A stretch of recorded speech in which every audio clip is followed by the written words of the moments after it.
Hi, Diana. Hi, Masha. How are you? I'm doing well. Thanks so much for taking the time to chat today. So happy to be here. Yeah, and so today we wanted to talk to Diana about fulfillment at work. But before we start, I wanted to do some introductions. So, Diana, tell us a little bit about you. Absolutely. My name's Diana Patel. I am an executive coach, and I really focus my coaching around being fulfilled at work. And I'm very intentional about that word fulfillment. I choose it over happiness or success. It's something that's more long lasting, grounding. It helps us weather the highs and lows. But I can talk for days about what I do, but I'll hand it over to you. Of course, I know what you do, but tell us Yeah. a little bit about your company and what you do as well. Yeah, absolutely. And Diana's work and our work at Vibrant Yoga ties really well together because we work with corporations and companies on a wellness side. So we work with corporations on employee wellness, really regulating the nervous system of your employees, of your leaders, so then the team is happy and the work is productive. So really the fulfillment piece really ties into it. So we thought we would have a conversation today about that. And so the question I have for you, Diana, first is because you talk about fulfillment at work very often, from your perspective, how do you feel that awareness, like really seeing yourself clearly, play into that sense of fulfillment? It's incredibly important. I think it's a Zen quote where they say, Lao Tzu, I believe, said it. He said, knowing others is wisdom, knowing yourself is enlightenment. Mm. And self-awareness, it's foundational to all the fulfillment work I do with my clients. Just to throw out another quote, Yogi Berra, he said something like, it's if you don't know where you're going, you may end up somewhere else. So really getting clear about what you want out of your work, out of your life. And it doesn't have to be, you know exactly what, right? But a lot of times people think, oh, I want more money, I want more time, when they really want more freedom, peace. They want more purpose and meaning in their work. So getting really clear about what you want can really help guide and direct you towards your personal definition of fulfillment. Yeah, I love the word meaning. I think it's important for, us as leaders or people, in general, just have a sense of meaning in the work that they do. And which is, I think, is so important. That brings us back to awareness, right? When we are aware of ourselves and what fulfills us, right? It brings a lot more meaning to the decisions that we make, whether it's in our personal life or in our work life. So I love that.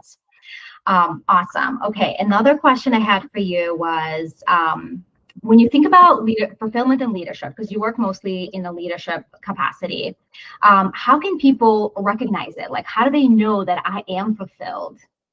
That's a really good question. I think a lot of times people misunderstand that, like, once I achieve fulfillment, I'm there, right? That's it. When it's really something you continuously cultivate. So just like you can't brush your teeth today and be set for even the day or the week, right? You can't eat healthy for a certain amount of time and be set for your life. Can't exercise for a certain amount of time and then be set. It's something you continuously cultivate. And so to really recognize it and see it in yourself and individuals, it's something that looks back to that meaning, that purpose, those cohesive teams that are highly engaged. They're working towards something greater than themselves. Yeah, I love that. And it reminds me of like there's this quote or expression where it's like there's no there, right? You're always striving towards, there's not like an end point. And I think in all of my life personally, I'm always like, oh, once I get there, then I'll be happy. Once I get this, once I reach this milestone, or once I reach this whatever goal I set for myself, then I'll be fulfilled. And it's just like you never really get there. And so I think it's important to have those little milestones along the way and just know that there's not like a single point of destination, right, that you get there. But it's important to feel fulfilled on your way as you're like chugging along to your goals. Absolutely. And taking that look back as well, not Yeah. just that gap to the future where you want to be. Yeah, absolutely. Yeah, like reflective practices, right? And appreciating. I think we're so good at noticing our faults, right? Or like what did we do wrong, right? Where do we mess up? But we are not really good at reflecting back and thinking about like where did we go right? Where did we, succeed? And I think now we're, heading towards the end of the year. I think it's even more important to have those reflective practices, and it all ties into this piece of awareness, right? And self-awareness, cultivating like I said, like what did go right? What, reflecting back in the previous year. So I love that. Okay, awesome. And then, I know this is a very qualitative question about fulfillment, but to quantify it, is there a way you measure fulfillment, like for yourself and your teams at work? I believe this is very hard to answer because what fulfillment means to different people is a bit different. So it's very hard to find a one measure way, as well as like if you give it a numerical value, like how fulfilled am I today? Well, the scale, an 8 or 9 may be one thing today, but it may be something later. Yeah. So I think it goes back to creating those snapshots of what fulfillment was to you before. So take time to write and define what fulfillment is to you. What do you currently find fulfilling about your work? Those two questions to begin with, and then end with what would make it more fulfilling. Write this down and then revisit it in 6 months, a year, the next week, right? Yeah. Remember, and you can see really how far you've come. Yeah, you're right. It is kind of hard to put a number on it, right? To like quantify, but I think it's important to be like measure, right? Where were you and where are you now? So then you feel the difference. Because sometimes we go through our days, we're not even really paying attention to like how fulfilled was I in this area a year ago and how I am now. So I think there's like a way to give yourself a number, maybe of like, hey, on a scale of 1 to 10, I am at a 5 at my work, right? And a year later, I'm at an 8. Here we made progress, right? Good news. Absolutely, yeah. I love that. Okay, let's see what else I wanted to ask you. Okay, so in the work that we do, right, in the yoga world, in the mindfulness work, we talk a lot about response over reaction. How do you specifically in the coaching world help leaders move from this reactivity to awareness when they're under pressure, especially? This is a very important question because it's something we work with a lot. I mean, everyone feels different things like stress at work, and it can often be sometimes with projects, but more than not, it's with people. And so a lot of these things we all know to do, right? Take a deep breath. Take a few deep breaths, go for a walk in nature, call a friend. But a lot of us aren't held accountable to actually do these things. The best analogy I've heard is that, we all know broccoli is healthy, but we only get the benefits if we eat it. And so actually taking that time, okay, 3 deep breaths before this crucial conversation. And then I had mentioned at the beginning this question, you have these projects that can be stressful, but a lot of times it's these conversations with people. Emotions can run high, opinions differ. And the best way to handle that is asking yourself a 3-part question. What do you really want for yourself? What do you really want for the other person? And what do you really want for the relationship? It goes back to what you said at the beginning with self-awareness. It really helps you know what you want, what you're working towards. Yeah. Take that step back. And one way to really get some magic out of this 3-part question is to write the answers down. There's some science behind this. fMRI studies that show that the same parts of the brain light up in journaling as they do in meditation. It helps you take a step back. I don't know about you, but whenever, like, for example, I get a headache, I think like, oh, this is it now. And then the next morning you can't even remember that headache, right? So it's like getting just a little bit of perspective, a little bit of time. When you're in it, it always seems so big. But when you step back, when you write about it, it already gives you a little bit of distance to really get clarity. Yeah, I love this research on writing and the connection to the brain, especially, like actually writing it out versus typing it, because I'm a big typer, but I have a journal too. And when I write things out, there's a memory connection. It lands deeper. And I also think of like reacting is automatic, right? It's automatic. It's our fight or flight response taking over, but responding is trained. This is where awareness and nervous system regulations, can create that gap, and they help us close the gap. And, at Vibrant Yoga, this is what we do. Like we work with the body first because because under pressure, your body reacts first before the brain does, right? It's like this automatic anger response, right? If something is not going right.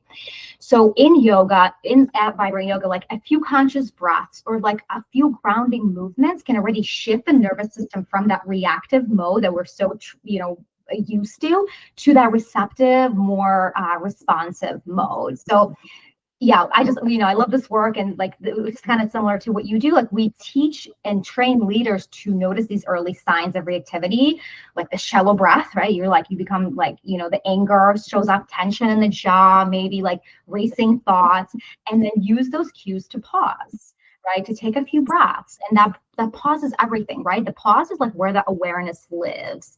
So this is where you can choose how you respond, right? So whether it's a team member that's frustrating you, or something personal like your kids or your spouse. So yeah, I think it's really important to cultivate that awareness for those reasons. Absolutely. Yeah. Love it. Okay. Well, anything else, Diana? I mean, those are all the main questions I had for you. Anything else you want to kind of throw out there of how you work with, with the people that you work with?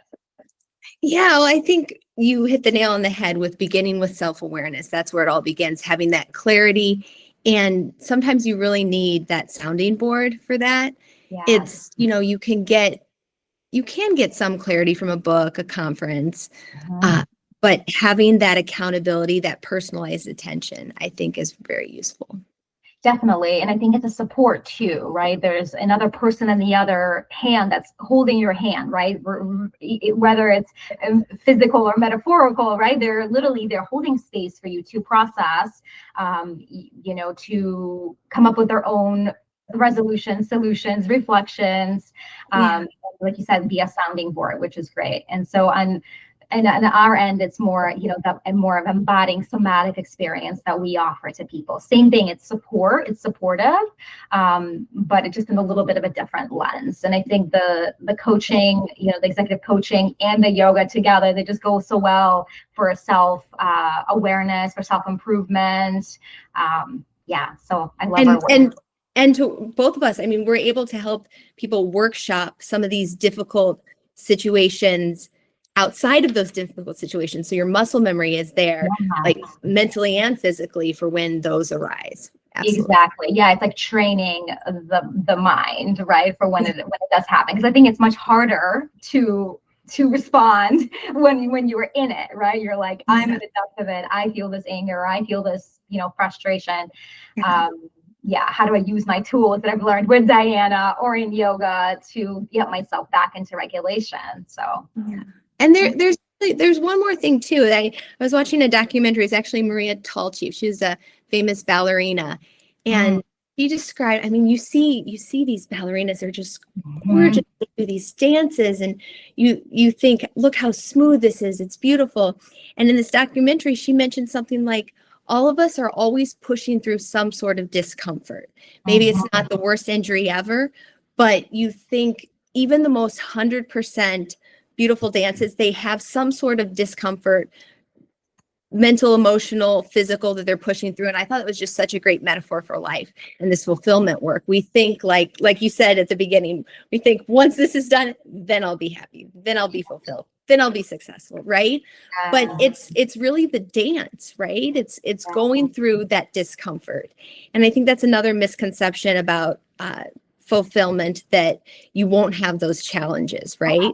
It's absolutely, you will have those challenges. It's being that tree, being grounded, where you imagine the metaphor, like your branches and leaves, they go through the seasons, they move, but you're grounded. That's what fulfillment is. It's being grounded. I love that metaphor about trees. I mean, especially now we're in the fall in Chicago and it's so beautiful. The trees are gorgeous, right? And they're about to lose all their leaves. But you're right. And it's like we want to hold on to them, right? They're like, oh, they're so gorgeous. I want to keep them. Can I please keep them? And no, right? That's not the reality of life. And the tree will lose leaves and it'll grow new ones again. And it's like a cycle, right? Like the trees are, they're so beautiful now in the fall, but we know that that's not, a permanent structure, right? They're going to fall. However, like the trunk, right? Like you said, solid, right? It's solid through all of the changes, all of the cycles. And I was just thinking how we're cyclical beings, right? We go through the cycle, the moon cycles, the earth cycles, the seasons, right? The body, there's so we're like in tune with that, but like that feeling like that core, that trunk of support, leaves or branches and roots are solid. Kind of reminds me of the tree pose in yoga, right? We have the tree pose in yoga. It's like you have your branches, you have your roots, you're solid, you connected, you're using your breath, no matter what's happening right here, right? The leaves, the branches are swaying. So I love that. Yeah, the challenges are part of life. Going through discomfort is part of life. And it's just like learning to dance with that. Yeah. And another quote is my piano teacher was saying that the hardest thing is making it look easy, right? Or even in dance class, it's like the hardest thing is making it look easy. Like you're talking about ballerinas, like they look so effortless, like they just did that, but then like you go and try that, you're like, I look clunky, I can't do that. It's like the hardest thing is to make it look easy, but it's like so much is happening in the inside, right? So many muscles have to contract and to make that happen. So I love that. I love that. I love the metaphors. Love it. Awesome. And Diana, if there's anything else you want to add in, otherwise I would love to talk about the event that we're hosting together in December. Yeah, talk about the event. We're so excited about it. It's going to be December 2nd, virtual, December 2nd to 10 a.m. It's a Tuesday. And we will be hosting it together. It will be called From Bustle to Breathe, a mini holiday. We'll have an opportunity to catch up with some old friends, but also meet new people. There'll be breathing exercises to help us, again, go from that bustle to breathe, have those tools. So when things do get stressful, and we'll hone in on generosity and really finding purpose amidst the busy time this year. And it'd be a really fun a mini holiday from your day, and but also we'll get some really useful tools. Absolutely. Yeah, we'll be on there with Deanna. So we'll have Diana and Deanna. Deanna is one of our yoga teachers. She'll lead us through some grounding exercises, breathing exercises, and then we'll connect with, like you said, make some new connections, meet some old friends, and get into the holiday spirit from a grounded space. I know the holidays could have, different themes for everybody, so things can come up for the holidays. So this might be a good opportunity to ground yourself, really feel solid before you go off into a lot of the family and team interactions. Absolutely, taking that step back when you're in the midst of getting presents, making meals, planning for all of that, taking a step back and kind of seeing it for what it is, and of course, not to be trite, but the true holiday spirit. Yeah, absolutely. Absolutely. All right. Well, sounds good. I mean, that's all we have for you, unless you have any other parting thoughts, Diana. We can wrap our recording. That's everything. It was a pleasure speaking with you. That's awesome. Thanks, Diana. Talk to you soon.